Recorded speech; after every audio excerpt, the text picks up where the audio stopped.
몸도 맘도 연약하나 세힘받아 살았네. 물붓듯이 부으시는 주의 은혜 주사라.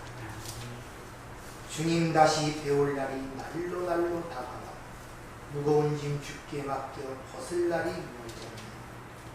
나를 위해 예비하신 그 고향집에 들어가 아버지 품 안에서 영원토록 살리라. 아멘. 내 소망이 이 땅에 있지 않고 하늘에 있으면 항상 자신에게 상기시키기를 바랍니다. 아멘. 우리 인생이라는 것이 어느 계기가 없으면 참으로 지루하고 따분한 인생이 될 수밖에 없고, 시간의 흐름이라는 것을 잘 느끼지를 못할 만큼 우리 인간들이 이 환경에 잘 적응을 합니다. 그래서 추석 설 명절을 통하여 새로운 해가 된다는 것을 각인시킴으로 말미암아 지나온 한 해를 돌아보고 또 새해 어떻게 살아야 되는가 마음가짐을 하는 것이라고 또 설 명절입니다. 또 추석 명절을 통해서는 그동안 수고를 통해 받은 소득과 결실에 보면서 감사하는 그런 마음을 갖도록 하는 것이 이 절기가 주는 의미예요. 그래서 인간들의 모든 절기는 인간의 안녕과 복지를 위해서 인간이 만들어낸 절기들입니다. 근데 하나님께서 주신 절기들이 바로 성경에 나온 이스라엘 백성들에게 주신 7절기라는 것입니다.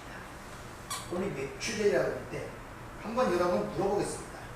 동서고금을 막론하고 어느 나라든지 가장 많이 지키고 절기를 생각한다면 아마 생일일 것입니다. 여러분 생일을 왜 지키십니까? 태어난 날. 그 왜 지키시는 거예요? 뭐 때문에? 감사. 나를 축하받기 위해서. 나를 축하받기 위해서. 미역국 끓여 먹지 우리나라는. 미역국 누가 먹어요? 태어난 사람. 본인이 먹잖아요. 근데 원래 미역국이 누가 먹는 거예요? 엄마가 먹어. 엄마가 그 애를 출산하고 힘이 들어갔고 그 영양고추에서 먹는 게 미역국이 어머니가 미역국 먹는 거예요. 근데 생일날 자신이 미역국을 받아먹니 변질이 돼서 그렇습니다. 인간의 손에 들어가면 모든 게 이렇게 변질이 됩니다. 생일의 의미가 뭐냐면 생일을 통하여 내가 축하, 즉 이 세상의 존재함을 축하받음으로 말미암아 내 인생을 다시 한번 되돌아보며 생각해보는 그런 기회를 갖는 게 생일이란 말입니다. 그 생일에 진짜 중요한 것은 나인데 우리 나에 대해서 생각이 없어요. 관심을 갖지 않습니다. 뭐에 관심을 갖습니까? 선물. 거기에 오직 관심이 있어. 내가 중요한데 그 가장 중요한 자신에는 관심이 없고 부수적인 나에게 뭐가 들어오는 선물에 관심을 갖는단 말이에요. 이 세상에 만든 모든 문명과 문화는 가인의 후손들이 만들어낸 것입니다. 인본주의 중심이에요. 그래서 모든 것들이 다 인본주의, 자기 중심적으로 모든 게 돌아갑니다. 그러니까 인간이 받은 모든 절기, 뭐 추석 명절이라든지 설명이라든지 생일이라든지 뭐 단오절이라든지 이런 것들은 다 주술적인 의미를 갖고 있단 말입니다. 생일날 촛불을 케이크에 꽂고 촛불을 끄는 그 행위가 어디서 나오는지 아십니까? 이게 고대 아르미테스라는 여신에게 자신의 안녕과 복지를 바라기 위하여 둥근 떡을 바치는 그 관습으로부터 유전된 것이 바로 케이크에다가 촛불을 끄고 촛불을 끄는 것입니다. 우리나라만 생일날 특별하게 미역국을 먹죠. 우리나라만 그래요. 근데 그것은 이제 의미를 찾기 위해서 미역국에는 산모가 좋은 것들이 많고 맞는 말이에요. 근데 다른 나라는 국수 먹고 고기 먹고 그래요. 그러니까 무슨 의미냐? 옛날에 보면 삼신할머니라고 출생과 관계된 유명한 할머니가 있죠. 점지해주기도 하고 잘 낳기도 하고 뭐 그런 것들. 그래서 애를 낳으면은 삼신할머니에게 먼저 흰쌀밥과 미역국을 끓여 그에게 먼저 드립니다. 왜? 이 아이의 모든 것들을 축복해달라고. 거기서부터 유행된 게 생일날 미역국 끓여 먹는 겁니다. 그러니까 모든 것들은 다 인간 자신의 안전과 복리를 위한 주석 의미를 담고 있는 게 절기란 말입니다. 그런데 하나님께서 당신의 백성들인 이스라엘이 준 절기는 인간이 만들어낸 절기가 아니라 하나님이 주신 절기예요. 그 안에는 지난주에 말씀드린 것처럼 인간을 위한 하나님의 어떤 의도와 목적을 갖고 그걸 줬단 말입니다. 그러니까 그 안에는 너희들의 인생, 즉 너희들의 생애가 어떠할 것임을 그 안에 담겨놓은 것이 절기예요. 그래서 봄절기로부터 가을, 추수감사절 절기, 즉 수장절, 초막절 절기까지 이 역사의 모든 내용이 담겨있을 뿐만 아니라 역사의 시작과 종말이 어떻게 끝나가 되는가, 개인적인 성도의 인생이 어떻게 출발하여 어떻게 종지부를 찍을 것인가, 이걸 통합적으로 얘기해서 예수의 생애가 어떻게 나타나고 어떻게 끝나고 이 땅에 보여질 것인가가 그 절기 속에 다 담겨있는 내용들이란 말입니다. 근데 그런 내용을 모르고 이렇게 뭐 절기를 지키는 것은 다 인간의 축제일 뿐입니다. 아무런 의미가 없어요. 종교적 요식 행위일 뿐이에요. 그래서 우리 생일이라는 가장 중요한 것도 내가 이 땅에 존재하는 의미와 삶을 다시 한번 의미를 돌아보고 생각하는 기회로 갖지 않고 오직 밖의 것, 어떤 선물을 줬느냐, 어만큼 성대하게 사람들을 날 칭송해주고 축해, 거기에만 관심을 갖는 이런 변질된 것으로 모든 게 변해가고 있단 말입니다. 그 안에 담긴 내용들을 잘 모른다는 것이죠.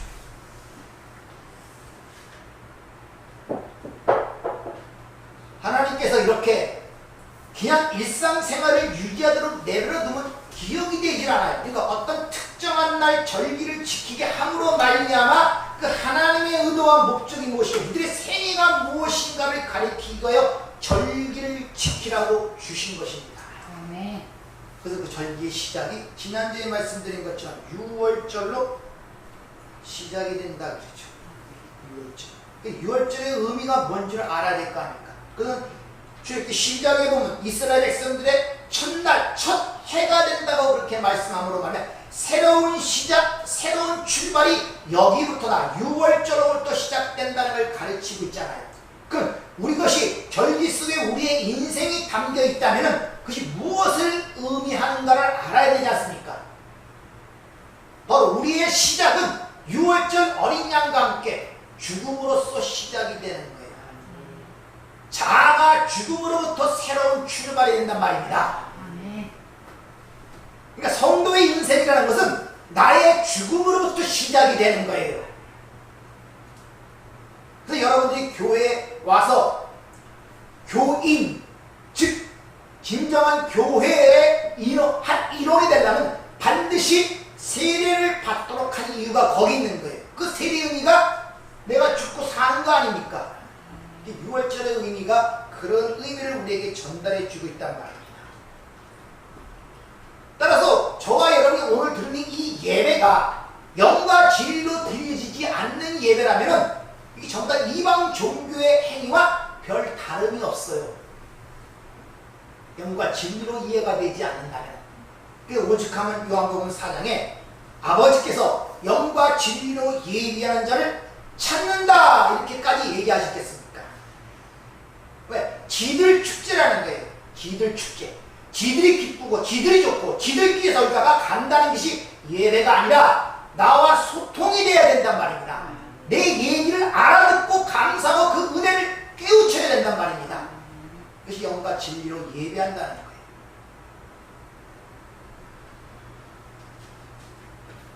따라서 이 절기를 보면은 우리 인생이 어떻게 끝나는 건데 6월절로 시작하여 다음이 무교절로 들어갑니다. 이 무교절이라는 것은 자기의 죽음과 함께 무덤 속으로 들어간다는 걸 가르쳐준다 그랬죠. 곧 우리가 사는 이 세상이 장망성이라는 사실을 깨닫고 무덤이라는 사실을 깨닫고 그 안에서 초실절을 통하여 부활을 경험하게 되고 이게 초실절의 의미란 말입니다.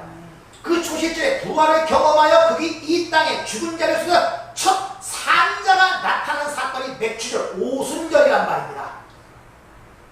첫 죽은 자들의 세상에서 산자, 첫 열매가 드러난 것이 교회란 말입니다. 그것이 오순절 사건이란 말이에요. 추수가 시작되기 시작하는 거예요.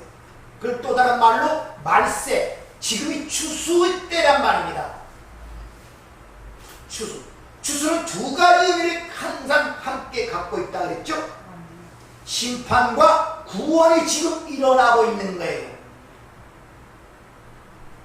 그것이 맥추절의 의미란 말이에요. 왜? 보리가 처음 익는 그 첫 열매를 드린 날이 바로 보리맥절에 써서 맥추절이었기 때문에 그날을 맥추절, 또한 오순절, 77절은 초실절을 지나서 7주가 지나서 77일에 49, 다음 50번째 날을 해서 77절, 또 이렇게 두 가지로 이렇게 성경은 우리에게 표현하고 있단 말입니다. 그래서 초실절로부터 50일째, 펜타코스트 50일째 되는 날 하늘로부터 성령이 강림하시는 것입니다. 그리고 거기에 교회가 탄생되는 사건이 바로 사도행전 2장의 사건이란 말입니다.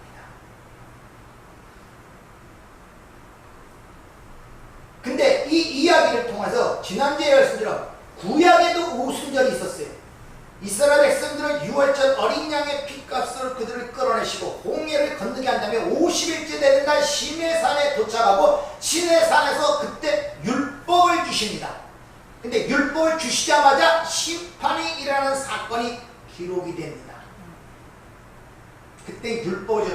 왜냐면 그들이 애굽에 있을 때 그들이 알고 믿던 그 하나님이 너희들이 잘못된 하나님이라는 사실을 율법을 통해 가르치시는 거예요. 그래서 그들이 하나님을 만들어낸 것이 뭡니까? 금송아지. 그게 애굽에서 풍요의 신으로 섬기던 암피스의 황소란 말입니다.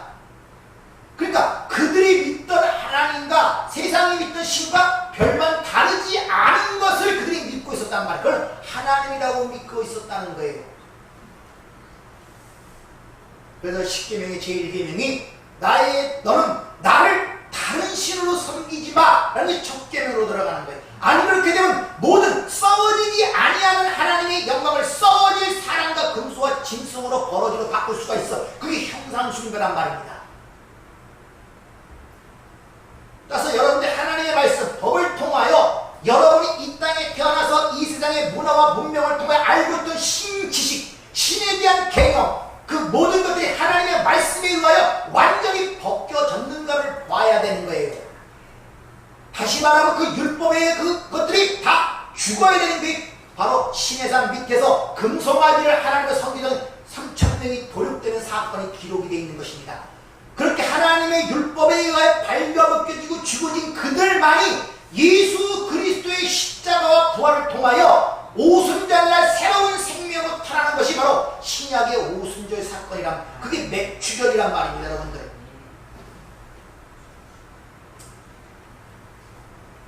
죽어야 할 자들이 살아난 것입니다. 그래서 그 신에서 구약에서는 그 오순절날 죽었는데 신약에서는 오순절날 살아났단 말입니다. 반드시 그 안에 무슨 사건이 있었단 말입니다. 똑같은 상황이 벌어지잖아요. 하나님이 왔는데도 하나님을 죽였잖아요. 신에서 사건과 똑같은 사건이 벌어진 거예요. 근데 그렇다면 그들도 반드시 죽어야 되는데 그들이 살아나는 사건이 있었다는 것은 그 가운데 어떤 일이 있었던, 바로 초실절, 6월절과 초실절, 다시 말하면 예수님의 십자가에 죽으신가 부활이 그 안에 계획이 되었기 때문에 그렇게 죽어야 할 그들이 살아나는 사건. 그래서 구약의 신해산에 죽었던 3,000명이라는 그 단어와 신약의 3,000명을 회개하고 돌아오는 단어가 똑같은 숫자로 합치되어 바로 그것이 신해산의 그 사건을 어떻게 해야 이렇게 살아나는 자가 되는가를 우리에게 가르치기 위하여 숫자가 똑같은 거예요. 그것을 사도 바울이 로마서 8장에 이렇게 설명합니다. 율법이 육신으로 말미암아 연약하여 할 수 없는 그것을, 그게 신해산 오순절 사건이란 말입니다. 율법을 절대 인간은 지켜낼 수가 없는데 하나님께서 하시나니 곧 죄로 말미암아 자기 아들을 죄 있는 육신의 모양으로 보내사 육신의 죄를 정하사 육신을 따르지 않고 영을 따르는 우리에게 율법의 요구를 이루어지게 하려 하시니라. 신에서는 죽어야 할 그들이 예수님이 대신 죽으시고 부활하심으로 말미암아 그분이 우리에게 생명으로 들어와 새 사람으로 새로운 열매로 새 탄생으로 나타난 첫 번째 사건이 오순절, 바로 맥주절의 이야기란 말입니다.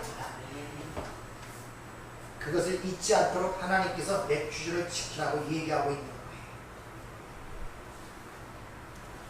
따라서 오늘 우리가 지키는 이 맥주 감사절, 즉 이 맥주의 내용이 어떤 내용을 담고 있으며 성도의 삶에 무엇을 교훈하는가를 잘 이해를 해야 오늘 이 날이 우리에게 축제의 날이 되지, 이해하지 못하고 하나의 종교적 예식, 요식적 행위로 해버리면 그냥 종교적 행위로 가버리는 것입니다. 첫 번째 이 죽은 자의 세상에서 산 자, 즉 추수가 첫 열매가 시작되는 날이 바로 맥주절. 오늘부터 심판과 구원이 일어나기 시작했단 말이에요. 그래서 성경은 항상 심판과 추수를 혼용하여 사용한다는 걸 여러분이 아시란 말입니다. 그래서 예수님이 부활하신 그때부터 첫 열매가 나타나는 그날부터 말세, 종말이라고 하는 것입니다. 그래서 주님께서 이렇게 말씀하시죠.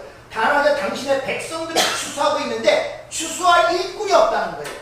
주님 말씀하시기를 마태복음 9장 37절.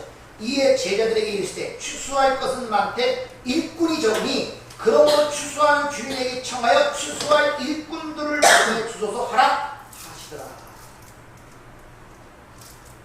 여러분을 추수할 일꾼으로 부르십니다. 네. 이게 맥주절의 의미, 그걸 다시 한번 이 전리를 지키게 함으로 말미암아 여러분들에게 상기를 시켜주는 거예요. 그런데 그 인간의 힘으로 그게 됩니까? 안 되기 때문에 바로 불의 혀, 성령이 그들에게 임하는 모습으로 기록이 되는 거예요. 성령의 교회들에게 성령, 즉 불의 혀를 주셨단 말입니다.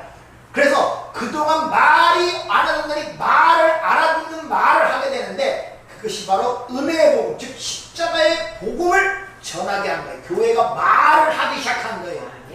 아이가 입을 열어 말을 하기 시작한단 말입니다. 아이가 입을 열어 아버지를 말하기 시작하고 자기를 탄생시킨 어머니를 부르기 시작했단 말입니다. 이게 불의 혀란 말입니다. 그걸 알아듣는 자는 살아난다고 주님이 말씀하시죠. 그래서 주님이 내게 너에게 준 말은 영이요 생명이라고 말씀하시는 거예요. 사도 바울은 표현하기를 그래서 내가 이제 사는 것이 내 안에 오직 그리스도가 사셨다 그러는 거예요. 그 하는 말을 주님께서 미리 얘기하시죠. 요한복음 15장 10절. 내가 아버지께로부터 너에게 보낼 보혜사죠. 아버지께로 나오시는 진리의 성령이 오실 때 그가 나를 증언하실 것이요. 이렇게 얘기하죠. 즉 교회가 하는 그 말, 성령의 혀가 얘기하는 그 말이 누구를 얘기한다고요? 예수 그리스도의 십자가의 죽으심과 부활을 이야기하기 시작했다는 거예요. 교회가 하는 말은 그거밖에 없습니다. 그래서 사도 바울이 로마서 1장을 시작할 때 복음의 내용을 확실하게 얘기하죠. 세상의 처세술도 아니고 세상의 교훈도 아니고 가르침도 아니고 하나님의 아들, 그 아들에 관한 곧 주 예수 그리스도에 관한 것이라고 분명히 복음의 내용을 확실하게 얘기하고 또 골도 15장에도 얘기하죠. 내가 받은 그 복이 뭐냐? 성경대로 그리스도께서 우리 죄를 위해 죽으시고 무덤에 장사 지난 바 되었다가 성경대로 사흘날에 부활하신 것, 그렇게 딱 요약을 시키죠. 그 안에 모든 것들이 다 담겨있단 말입니다. 역사의 의미와 내용과 하나님의 놀라운 구원의 그 계획이, 그것을 이야기를 하고 시작하는 거예요. 한마디로 얘기하면 예수가 너희의 죄를 위해 죽었으니 그 예수의 세례, 예수의 십자가를 믿으면 너희가 구원을 받을 것이다. 아주 심플해요. 복잡하지 않습니다. 바로 그걸 듣는 자는 무덤에서 살아나옵니다. 그걸 듣는 자. 이같이 불의 혀를 받은 베드로가 설교를 시작하자 3,000명이 회개하고 돌아오죠. 알아듣는 자들이 생기기 시작합니다. 그게 살아있는 거란 말이에요. 창세기 11장에 바벨탑의 싸움으로 막 언어를 흩어지게 하죠. 아무도 못 알아듣게 했습니다. 이제 모두가 하나로 알아듣기 시작했단 말이다. 그것이 뭐냐? 성령의 혀, 불의 혀를 받은 교회의 말. 근데 그 말의 내용은 예수 그리스도의 십자가의 죽으심과 부활. 그 말을 알아듣는 자가 산자고 하나님의 택한 백성들이란 말이야. 네. 그것을 오늘 우리에게 상기를 시켜주고 있는 것입니다. 3,000명이라는 이 단어가 히브리어로 단어 보면 키, 샬로샤트, 그리고 알라프, 이쉬 이렇게 됩니다. 3,000명, 요것을 히브리어로 그걸 파자하면은 깨어지고 부서져서 완성된 알레프, 이쉬, 하나님의 사람들, 이게 3,000명이에요.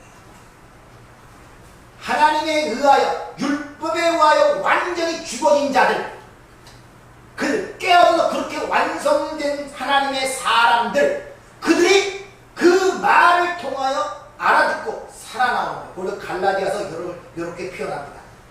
이렇게 설명하죠. 잘 들어보세요. 그러나 성경이 모든 것을 죄 아래에 가두었으니 이는 예수 그리스도를 믿음으로 말미암는 약속을 믿는 자들에게 주려 함이라.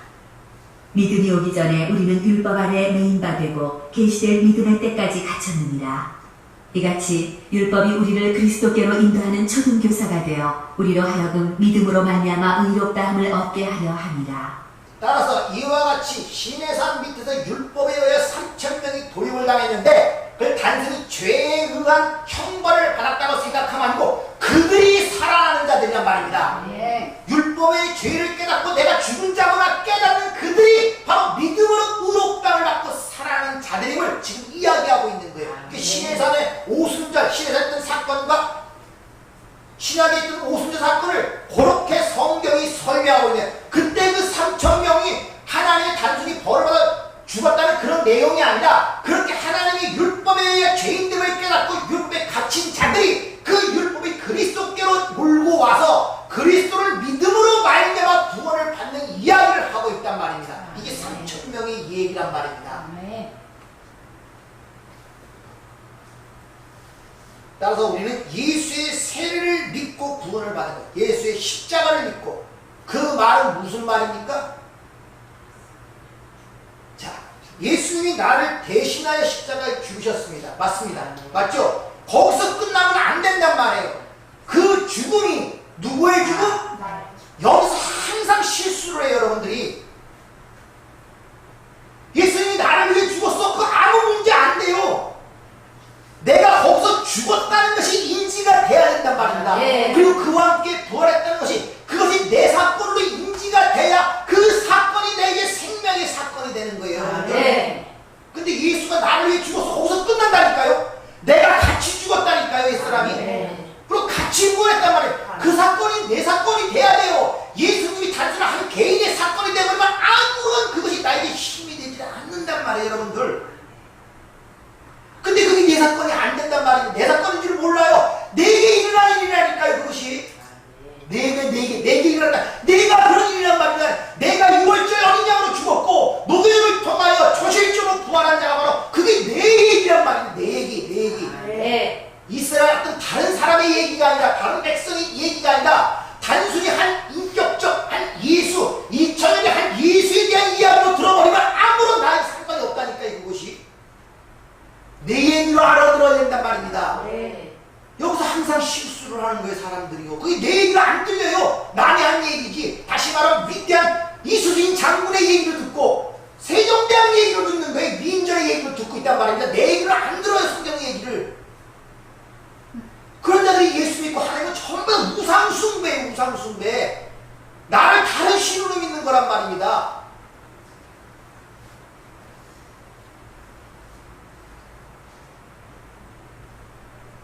하나님께서 우리와 함께 하시기 위하여 오신 분이 누굽니까? 예수 그리스도 임마누엘이죠. 그것만 갖고 안 돼요. 제자를 12사도와 함께 했잖아요. 기적도 보여주고 무리도 걷게 하고 그걸로 안 된단 말입니다. 그래서 다시 와야 돼요. 뭘로? 성령으로 나와 연합이 되어 내가 돼야 된단 말이에요. 그래야 살아날 수가 있는 거예요. 네.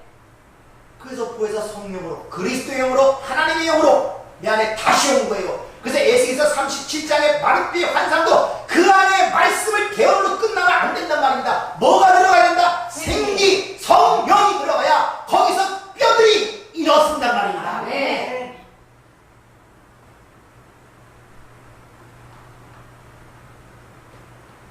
그들이 바로 살아나는 자들이 뭘 갖게 되느냐? 양식을 갖게 되는 거예요. 양식. 생명의 양식. 생명의 양식, 생명의 말씀을 갖게 된단 말이에요. 떡을 나눠줄 수 있는 자가 된단 말입니다. 양식을 나눠줄 수 있는 자, 말을 할 수 있다는 것은 양식을 나눠줘. 굶주려 죽는 자를 살려낼 수 있는 것을 말을 가졌다. 양식을 가졌다 그러는 거예요. 그래서 산상수훈에서 제가 그 주기도문 끝에서 주기도문을 설교할 때 양식에 대한 이야기를 하죠. 거기서 벗과 떡 세 덩이 이야기가 누가복음 11장에 기록되어 있죠. 바로 그 이야기라는 거예요. 이제 그 양식을 가진 자가 됐단 말입니다. 그들을 어떻게 사용하느냐? 아모스 8장에 보면 내가 말씀의 기근을 주는데 양식이 없이 주림이 하며 물이 없이 가람이 하며 여호와의 말씀을 듣지 못한 기간이라. 지금 다 하나님의 말씀의 기간 속에 죽어가는 이 가뭄의 시대에 그들에게 유일하게 말씀, 진리, 생수를 줄 수 있는 게 저와 여러분이란 말. 그래서 네. 성령의 불이 우리 안에 들어와버리고 성령의 혀가 돼버린 거예요. 아멘. 그 여러분이 추수꾼을 부르다는 거예요. 근데 이 좋은 것들을 엉뚱한 이단들이 다 갖고 가서 엉뚱하게 사용하는 거예요, 전부 다. 근데 여러분을 통하여 이 무덤 속에 묵힌 자들, 나사로의 살리는 사건처럼 이 무덤 속에 숨어있는, 무덤 속에 잠자는 하나님의 택한 백성들을 여러분의 말을 통하여 지금 불러내고 있는 거예요. 아멘. 그들을 설득시키고 가르치는 게 아니라 택한 백성은 말을 하면 알아듣고 나온다니까요. 아멘. 이해가 돼서 나오는 것이 아니라 그냥 말에 끌려, 낚시에 끌려 그냥 나오는 거예요. 그 말에 그래서. 그러니까 사람 전도할 때 뭐 설득하고 그런 얘기 하려고 하지 마세요. 인간이 설득되는 존재가 아니라니까요. 교육하고 가르쳐서 되는 존재가 아니기 때문에 새 피조물, 새로운 창조라고 성경은 이야기하고 있는데, 우리 인간적인 생각으로 어떻게든 설득을 시켜서, 납득을 시켜서, 이해를 시켜서, 가르쳐서 뭘 거듭나지 않고는 안 된다니까. 태어나야 뭘 가르치든지 먹이든지 할 거 아닙니까? 근데 태어남이 우리로 됩니까? 안 된단 말입니다. 하나님의 작정과 예정 속에 하나님의 백성들은 어떤 말을 던지든지 하나님이 던지는 말씀이 걸려 나오게 되어 있어요. 네. 그러니까 전도할 때 두려움을 갖지 마시란 말입니다. 못 알아듣으니까 당연히 못 알아듣죠. 그러나 하나님의 백성들은 그 낚시에 걸려 나오게 되어 있단 말이에요. 네. 여러분들 예수 믿을 때 뭐 엄청나게 뭐 지적으로 뭐 납득이 되고 설득이 돼서 예수 믿었습니까? 어마어마한 지식을 갖고 예수를 믿었습니까? 뭐 이렇게 다 이해가 되게 믿었습니까? 아니잖아요. 예수 믿으면 그 한마디를 끌려나온 거 아닙니까, 여러분들? 네. 구원이라는 것은 인간의 어떤 그런 걸로 되는 게 절대 아니에요, 여러분들. 따라서 저와 여러분들은 이 세상이 무덤임을 잊지 말아야 된다는 거예요. 이 죽은 자들의 세상에서 첫 열매로 여러분이 태어났다면 이제 내가 살던 죽은 세상의 실상을 알잖아요. 이 세상이 무덤인 줄 알지 않습니까? 이 밤을 통과하여 새벽으로 나가는 과정에 있음을 여러분 알고 있지 않습니까? 네. 그런 자들만이 죽은 자들 속에서 죽은 자를 불러낼 수 있는 능력이 있단 말입니다. 네. 내가 세상이 그렇게 인식되지 않은데 어떻게 그들을 불러낼 수가 있어요? 그 생명의 양식을 가진 여러분만이 굶주린 자에게 진정한 양식을 나눠줄 수 있는 자가 되는 것입니다. 네. 그 여러분들이 교회 생활을 통하여 바로 이 죽은 자의 세상 속에서 내 자아의 죽음을 경험하고 죽은 자의 경험을 경험할 뿐만 아니라 초실절 동시에 부활을 경험하는 동시에 삶을 여러분이 살고 있단 말입니다. 이렇게 양쪽의 삶을 살았기 때문에 내가 자신있게 죽은 자가 보고 산 자가 보고 하기 때문에 그들이 이야기를 하여 살려낼 수가 있단 말이에요. 네. 내가 죽어봤기도 살았기 때문에 살아본 적이 없는 자들은 죽은지도 모른다니까요. 그들은 그 죽은 자가 죽은 자는 어떻게 알아요? 여러분이 죽었다 살았기 때문에 죽은 자가 뭔 줄 안단 말입니다. 근데 그런 죽은 자가 잘 안 보인다. 내가 살던 세상이 죽은 세상임을 그렇게 실감나게 보이질 않기 때문에 그렇게 실감나게 안 보여요. 이 세상의 무덤이라는 사실이 이렇게 실감나지 않아요. 이 세상의 회칠한 무덤이라는 게 그렇게 실감나게 감각적으로 다가오지 않습니다. 그쪽으로 문이 열리지 않아요. 그러니까 말이 분리되지 못하는 거예요. 애절함이 있고 간절함이 있고 통렬함이 있어야 얘기가 나가는데 나도 긴가민가하는데 무슨 얘기를 말로 주고 대로 주고 말로 받죠. 예수 믿으라 했다가 오히려 내 신앙까지 까먹는 결과가 나게 된다. 이렇게 구약의 오순절 신의 산에서 율법에 의하여 죽임을 당해본 자만이 그리스도를 바라보게 되고 그리스도와 함께 오신약의 오순절로 살아나게 됩니다. 네. 근데 그들에게는 성령의 혀, 성령의 불, 말의 그 능력, 생명력이 그들에게 주어짐으로 말미암아 이제 그들의 입을 통하여 이 무덤 속에 사는 하나님의 백성들을 사방에서 불러 모으시고 있는 거예요. 추수가 시작되고 있는 거예요. 추수가 끝나면 추수감사를 수장절 곳간에 모아 드리는 순간에 이 세상은 끝나는 것입니다. 따라서 오늘도 내일도 복음을 들고 산을 넘는 자의 발이 아름답다는 말이 이사야에 기록이 되어 있죠. 그리고 이 산이 얼마나 막중한가를 보여주는 것이 한번 읽어보란 에스겔서 2장 3장의 얘기란 말입니다. 내 말을 받아 먹으라 그러죠. 받아 먹은 다음에 그들이 듣든지 아니 듣든지 그들에게 고하라 그러죠. 근데 그들에게 고하는 내용이 뭡니까?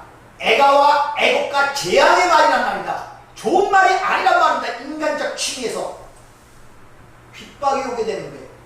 움찔하게 되죠. 그러나 그 3장이 뭡니까? 야, 너희들은 파수꾼이야. 적들이 오는데 니들이 얘기하지 않으면 저들이 죽을 거야. 그래서 니들이 뻔히 알면서도 파수꾼 말을 하지 않으면 그 핏값을 너에게 찾는다 그러죠. 말을 듣고도 그들이 행하지 않으면 그들은 그들의 죄에 죽지만 너희가 뻔히 파수꾼의 역할로서 그 적이 오고 그 어마어마한 멸망의 적이 온다는 걸 뻔히 보면서 말을 하지 않고 멸망당하면 그 죽은 자의 핏값을 내 손에 찾는다는 그런 엄중한 말씀을 우리에게 일러주고 있단 말입니다.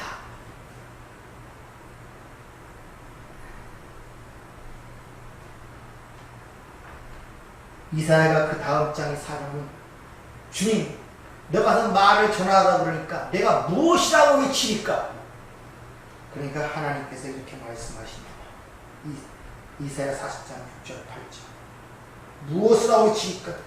말하는 자의 소리여 이르되 외치라. 대답하되 내가 무엇이라 외치리이까 하니 이르되 모든 육체는 풀이요 그의 모든 아름다움은 들의 꽃과 같으니 풀은 마르고 꽃이 시들면 여호와의 기운이 그 위에 불미라. 이 백성은 실로 풀이로다. 풀은 마르고 꽃은 시드나 우리 하나님의 말씀은 영원히 서리라 하라.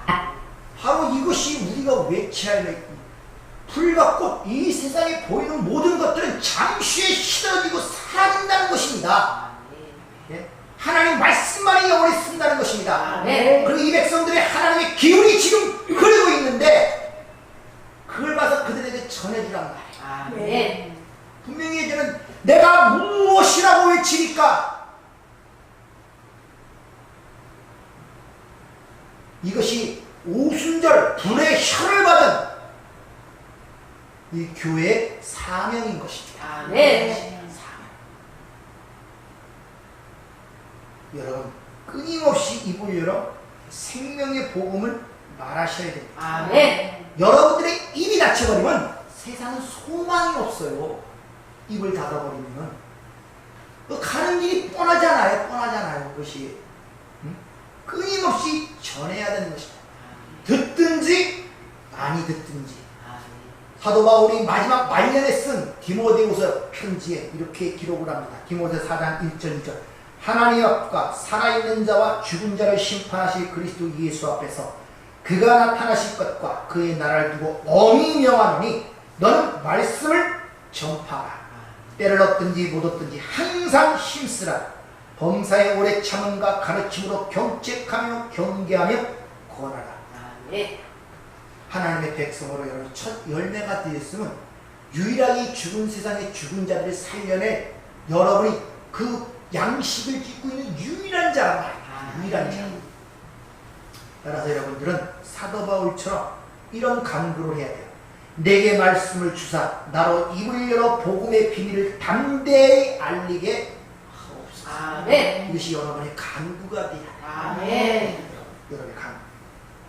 여러분의 불의 혀가 되길 바랍니다. 이미 아멘. 성령이 여러분이 내주하시잖아요. 아멘. 이 성령의 충만을 받아서 이 죽은 자를 세상에서 죽은 자를 살려내는 유일한 방법은 나밖에 없다는 사실을 확인하시고 여러분 주변에 가까운 사람들, 친척들, 가족들 특히 기회가 될 때마다 딴 거 신경 쓰지 마세요. 그거 다 지나가는 것들입니다. 예? 내일이 어떻게 될지도 모르고 다 없어져 버려요. 전부 다 그거. 아무리 원수 같은 사람도 내일은 사라진다니까요. 그것이. 중요한 것은 그게 아니라 그 사람의 사후의 문제란 말이에요. 그 영혼이 어디 가냔 말이에요. 아멘. 네? 우리가 부자와 나사로의 얘기처럼 부자처럼 그런 애절함과 후환이 나오면 안 되잖아요. 아브라함이요, 내 형제 다섯이 저기 있는데 죽은 자를 살려가서 그게 진짜 여기 지옥과 천국이 있으니까 제발 그때 말씀을 믿고 예수를 믿으라. 거기서 아무리 소리쳐야 소용없다니까요. 그런 후회를 하시면 안 되잖아요. 듣든지 아니든지 충심을 다해 아멘. 진짜 사랑하는 마음으로 아멘. 한마디씩 하세요. 아멘. 그래야 됩니다.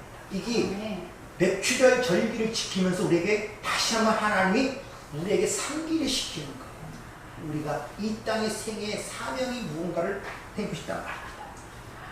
그리고 죽은 자 살려는 이 어마어마한 위대한 일인데 복잡합니까? 학문을 배워야 됩니까? 철학을 배워야 됩니까? 하버드 대학 나와야 돼요? 서울대학 나와야 돼요? 간단합니다. 주 예수를 믿으라. 그러면 너와 내 집에 구원을. 아멘. 얼마나 심플합니까? 아멘. 여러분의 지식을 요구하는 것도 아니에요. 여러분의 학벌을 요구하는 것도 아니잖아요. 간단합니다. 주 예수를 믿으라. 그리하면 너와 내 집에 구원을 얻으리라. 아멘. 오늘도 이 추수 감사 아니 맥주를 통해서 다시 한번 여러분의 사명을 한번 돌이켜보시기 바랍니다. 아멘. 여러분이 하는 말이 죽이는 말, 세상 말인지 하나님의 말인지 우리가 해야 할 일은 이제 하나밖에 없어요. 왜 첫 열매로 우리를 부활시키고 오늘도 이 모에 앉히셨냐? 바로 당신의 백성들을 모으게 한 하나님의 계획을 실현하기 위한 도구로서 추수하는 자로서 여러분 이 자리에 있다는 사실을 꼭 기억하시길 부탁드립니다. 아멘. 은혜로 고차를 보신 아버지 하나님 감사를 드립니다. 우리가 잠시 돌아보지 않으면 항상 우리는 곁길로 갈 수밖에 없고 아무런 의미 없는 시간과 날들을 보낼 수밖에 없습니다. 실제 내가 먹고 사는 이 문제가 뭘 의미하는지조차도 깨닫지 못하고 그저 끌려가듯 끌려갈 때가 너무나 많은 이 불쌍한 인생들을 긍휼히 여겨주셔서 아멘. 오늘 말씀을 통하여 이 부적합한 우리의 마음에 있는 모든 것들을 지금 찔러 쪼개고 드러내셨사. 버릴 것은 버리고 하나님께 고침받을 것은 고침을 받아 이 마지막 때에 추수하는 자로서의 사명을 잘 감당하는 저희가 될 수 있도록 은혜를 허락하여 주시옵소서. 아멘. 예수님 이름으로 기도하옵나이다. 아멘.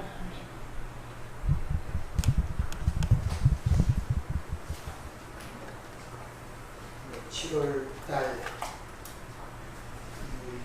6월달 생일 되신 김한봉 지사님 같이 나오시는데 생일 축하 한번 하고 이따 마치도록 하겠습니다. 생일 축하합니다. 생일 축하합니다. 사랑하는 지사님 생일 축하합니다. 건강하세요. 감사합니다. 기도하겠습니다. 하나님 참으로 감사를 드립니다. 우리가 세상을 위해 살고 왔지만 나이가 먹고 이 힘이 없어지면 우리에게 소망은 하나님밖에 없고 예수밖에 없다는 것을 결론 지을 수밖에 없습니다. 우리 김한국 집사님 하나님의 은혜 가운데 여기까지 붙들고 함께 동행하셨듯이 앞으로도 주님 만나는 그날까지 주님과 함께 동행하는 길을 걷도록 주님께서 꼭 붙잡고 인도하여 주시옵소서. 이제 인생이 나머지 여생의 길을 걸어가는 가운데 있습니다. 때로는 이 육신의 연약함 때문에 아프고 고통스럽고 또 힘들 때가 너무나 많음을 주께서 아실 줄 믿습니다. 그러나 그런 걸 능히 이길 수 있는 하나님의 은혜가 있는 줄 믿사오니 그 가운데 하나님의 은혜를 보게 하시고 그 가운데 믿음이 더욱더 견고해져 하나님께 영광이 돌리는 삶이 될 수 있도록 은혜를 베풀어 주시옵소서. 지금까지 살아온 인생보다 나머지 여생 동안 하나님의 더욱더 큰 은혜를 따라 지금까지보다 더욱더 행복한 삶을 살 수 있게 도우시고 주님의 선한 뜻을 이룰 수 있도록 그의 일거수일투족과 그 생활과 환경을 주님께서 보살펴 주셔서 사는 날 동안 어려움 당하지 않도록 주께서 축복하여 주시옵소서. 예수님 이름으로 축복하며 기도하옵나이다. 아멘.